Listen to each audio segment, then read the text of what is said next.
Le département, premier partenaire du sport en Sarthe.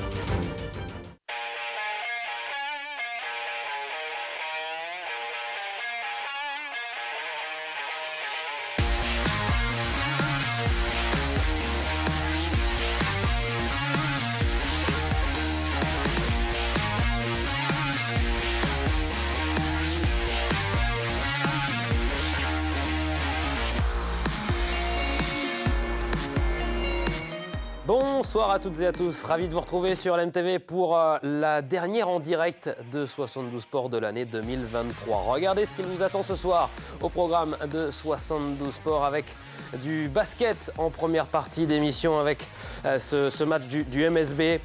C'était ce samedi face à Saint-Quentin. On parlera également du match du Mans FC qui était opposé à Cholet vendredi soir en deuxième partie d'émission. En troisième partie, ça sera le reste de l'actualité comme d'habitude avec du foot féminin, du cross avec le 100e du cross de l'USM. Et puis en quatrième et dernière partie d'émission, invité exceptionnel, Christelle Donnet sera avec nous. Elle sera avec nous. Mauvaise liaison. Elle en fait que des bonnes. Et en plus, elle a encore le record de France de marathon. Christelle Donnet qui sera avec nous en direct. Donc, dans 72 Sports, c'est dans la quatrième et dernière partie de cette émission. Mais avant de parler course à pied, avant de parler Jeux Olympiques, on parle basket avec Mamadi Sangaré. C'est parti!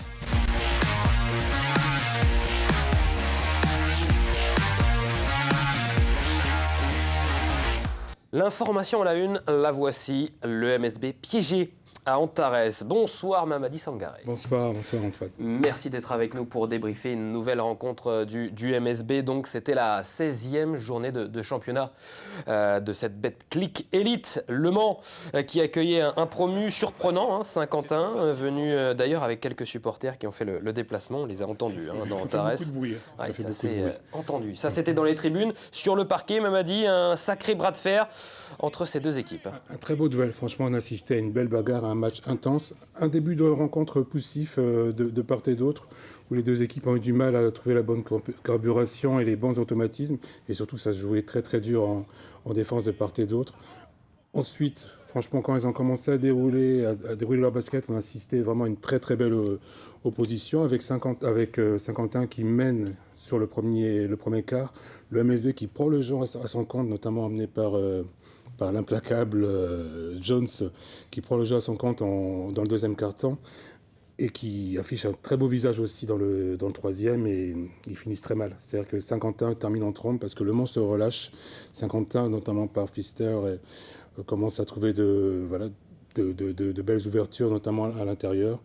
Et à la fin, ça se joue de manière très très serrée et le Mans craque dans les derniers instants dans le Money Time et méritait beaucoup mieux. Donc cette équipe du Mans peut ressortir légitimement frustrée de cette rencontre. Ouais, terrible aussi, on l'a vu dans cette fin de match, ce Money Time, comme tu le dis Mamadi, avec ce point, selon ses francs, qui pouvait permettre au Tango d'aller chercher les prolongations à 76-77 et malheureusement Trevor Hodgins qui s'est manqué. Qui se manque, de la Thibaudière récupère derrière, pareil on se dit ça va passer.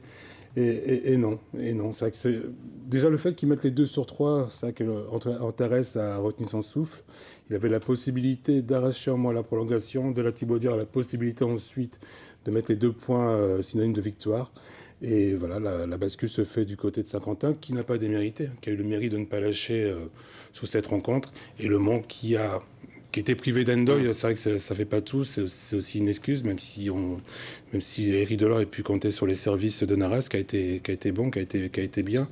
Mais voilà, c'est un problème de gestion, elle a mal géré cette fin de match tactiquement et notamment dans la tête. Ouais, puisqu'on peut le dire, face à cette meilleure équipe de ce championnat de France, les Monceaux, en défense, pardon, meilleure défense de ce championnat, les Monceaux ont pourtant mené de 12 points, et ce jusqu'au troisième quart. Oui, même j'ai compté à un moment, ils étaient à 14, à plus 14, et à 7 minutes de la fin, le Mans est à plus 7, notamment grâce à Schwartz.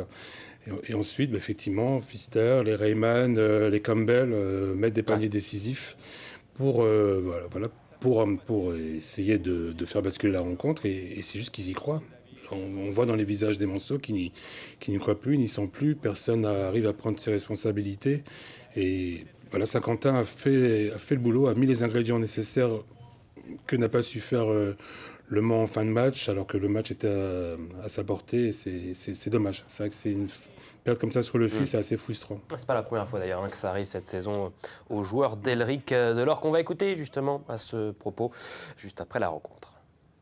Je pense surtout par rapport au scénario, où on était devant une bonne partie du match là. Après on perd, on fait des erreurs bêtes à la fin. Donc bon, on aurait dû, si tu veux, quand t'es à plus 10, plus 12, on s'arrête de défendre. Donc ça, ça c'est des choses qui sont améliorées. Pourquoi on s'est arrêté de défendre là-dessus? Voilà. Après on a des tirs, on les met pas. Bon, tu sais, tu peux refaire plein de choses quand tu perds d'un bois. Il y a plein de choses à corriger. Voilà. Ce qui m'emmerde un petit peu plus, c'est le temps mort où on fait pas ce qui est demandé. Donc voilà. Ça personnellement ça m'emmerde, mais après voilà, quand ça se joue à un point, t'as le panier, t'as le lancer franc pour aller en prolongation, bon. Donc ouais, c'est pour ça. Ouais, on sent la frustration évidemment d'Elric Delors. Frustration et colère froide, effectivement. Les joueurs n'ont pas respecté les consignes et il n'a pas saisi, même nous de nos sièges et sans doute les supporters, pourquoi cette équipe du Mans s'est mise à déjouer alors qu'elle commençait à emballer la rencontre. Elle prenait vraiment le match, elle prenait le match à son compte. On se dit qu'on se dirige vers un match à sens unique et ça se met encore à jouer à l'envers. Ce n'était pas la première fois, effectivement, cette saison, comme vous l'avez précisé.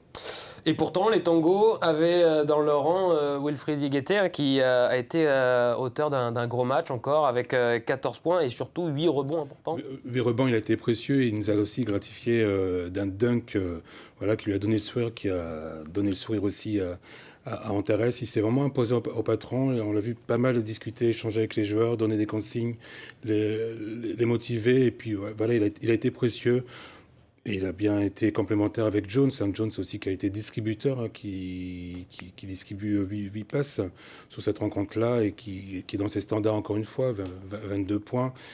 Voilà, il a manqué de souffle et de jus sur la fin. On pensait que Jeans allait faire la différence. Bon, on a vu l'issue du match. Mais Higuete, effectivement, en bon capitaine, et Jones, dans ses standards, comme chaque semaine maintenant, ont été vraiment les hommes forts de cette rencontre. Et j'ajouterais Delaunay. Voilà, il ne joue que 14 minutes, il revient de blessure. Mais c'est lui qui permet à l'équipe du Mans de basculer en tête à l'issue, au buzzer, à la 30e minute, avec deux coups d'éclat. J'ai deux coups de génie, et voilà, qui permettent à Le Mans d'aborder avec confiance le 4e quart-temps. Homme du match, Devonte Jones, peut-être aussi avec la meilleure évaluation de la rencontre. Meilleur marqueur, 22 points, et il a joué sur une jambe. Oui. Comme je dis, il a manqué de jus. C'est vrai qu'il a été pas mal pris, pas mal bousculé. Voilà, victime aussi d'un gros choc. Et il s'est relevé. C'est vrai qu'on se dit c'est un joueur, il a quand même une force mentale considérable. Mais à un moment, l'organisme ne peut plus suivre, le physique non plus. Et il a donné ce qu'il pouvait, mais il était vraiment amoindri sur la fin. 5 sur 22. Ça, c'est les stats à 3 points pour le MSB. 23% de réussite seulement dans un domaine qui réussit pourtant depuis le début de la saison au Manceau. Tout à fait, par Schwartz et Lewis notamment, et même Jeans. Mais là, ils ont été vraiment à côté, en périphérie. Ils ont tenté. C'est pas faute d'avoir essayé, comme en témoignent les statistiques que vous venez de présenter. Mais ils sont passés à côté à l'extérieur. Et c'est vrai qu'un match peut se jouer effectivement à l'intérieur et au rebond. Mais la bascule se fait aussi sur la capacité aussi à réussir ces paniers décisifs. Certains ont tourné autour de l'arceau et ne sont pas passés. Et voilà, quand rien ne va dans ces moments-là. Et voilà, c'est vrai que le Mans a perdu aussi cette bataille, en tout cas sur le tir à longue distance. On parlait du capitaine Manceau, Wilfried Higuete. Je vous propose de l'écouter, lui aussi, juste après ce match. Je pense qu'ils ont fait une très très bonne fin de match. Je dirais que le 4e quart-temps, ils l'ont bien géré. Ils ont mis des tirs assez difficiles en 1 contre 1, contestés. Et on a eu plus de mal, nous, en attaque, à scorer. Donc, voilà, on a arrêté de défendre, je pense, dans les 10 dernières minutes. On a un peu moins défendu qu'au début du troisième quart-temps. Ils ont trouvé un rythme, hein, et ils ont réussi à s'ajuster aussi défensivement. Et on a eu plus de mal à marquer nos paniers en attaque sur le dernier quart-temps. On le sent, hein, que ce soit sur le visage de Elric Delors ou dans les propos et la tête basse aussi de Wilfried Diégueté, la déception, la frustration des Tangos après cette rencontre. Effectivement, c'est une mauvaise opération aussi. On va voir le classement, hein, de ce championnat de Betclic Elite. Le MSB qui perd encore des places ou qui reste sur cette 13e. Je crois qu'ils étaient à peu près à cette place-là, mais toujours avec ce bilan de 7 victoires pour 9 défaites après 16 rencontres. Et puis, c'est une mauvaise opération, surtout pour la Leaders Cup. Effectivement, c'est vrai que Saint-Quentin, qui était un adversaire direct, un candidat direct pour ce mini-tournoi à 8 équipes, devait s'imposer. Le Mans en cas de victoire pouvait espérer jouer cette compétition. Aujourd'hui, les joueurs d'Elric Delors n'ont plus leur destin en main, n'ont plus les cartes en main, même en cas de victoire samedi face à Dijon. Donc effectivement, c'est un peu la double peine. Le fait d'avoir perdu sur le fil alors que cette équipe du Mans avait le match en main, et de ne pas pouvoir jouer ce tournoi qui est un des événements majeurs de la saison.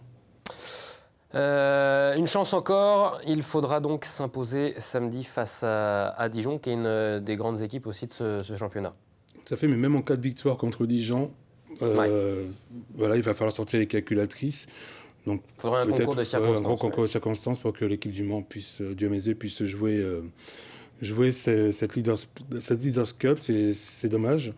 Parce qu'on regarde l'effectif, on regarde du travail effectué, et puis la rencontre, franchement, il y a eu des séquences, ils ont totalement emballé ce match. Et c'est vrai de se retrouver à maîtriser son sujet et de déjouer juste après, d'arrêter de défendre, de relâcher la pression et tu mets ton adversaire en confiance. C'est là où Elric Delors aura beaucoup de travail avec ses joueurs, parce que c'est physique, mais c'est aussi mental. Les Monceaux qui ont l'opportunité de relever la tête, et ce, dès ce mardi, avec un match de Ligue des Champions, le dernier de la phase de groupe.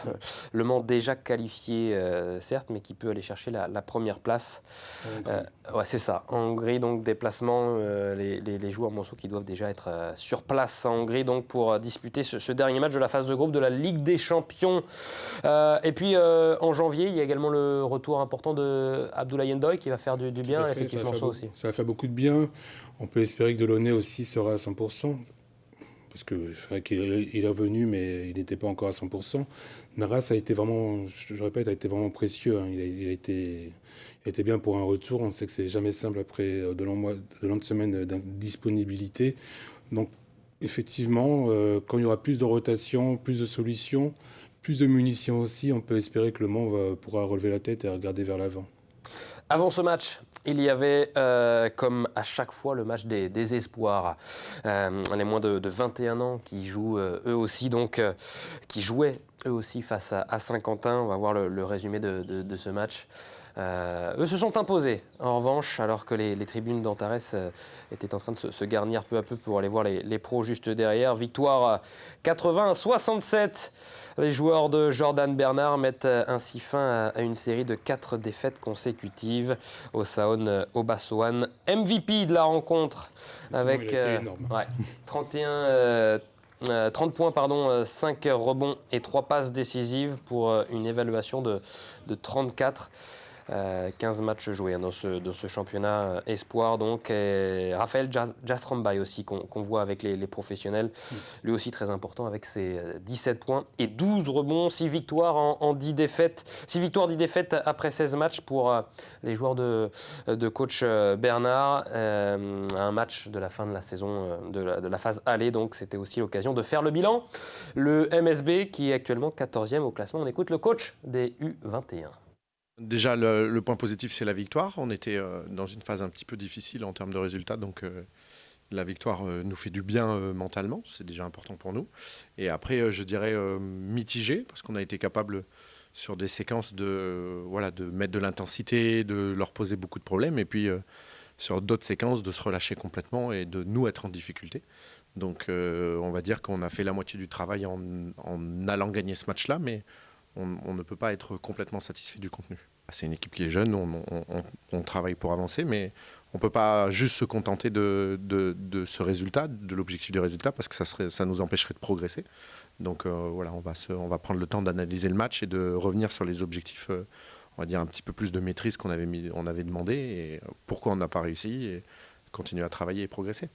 On a été capable sur la première phase d'alterner des très bons matchs, comme contre Nancy à domicile, contre Cholet à domicile, contre Strasbourg à domicile, et puis des matchs où on a été vraiment en difficulté.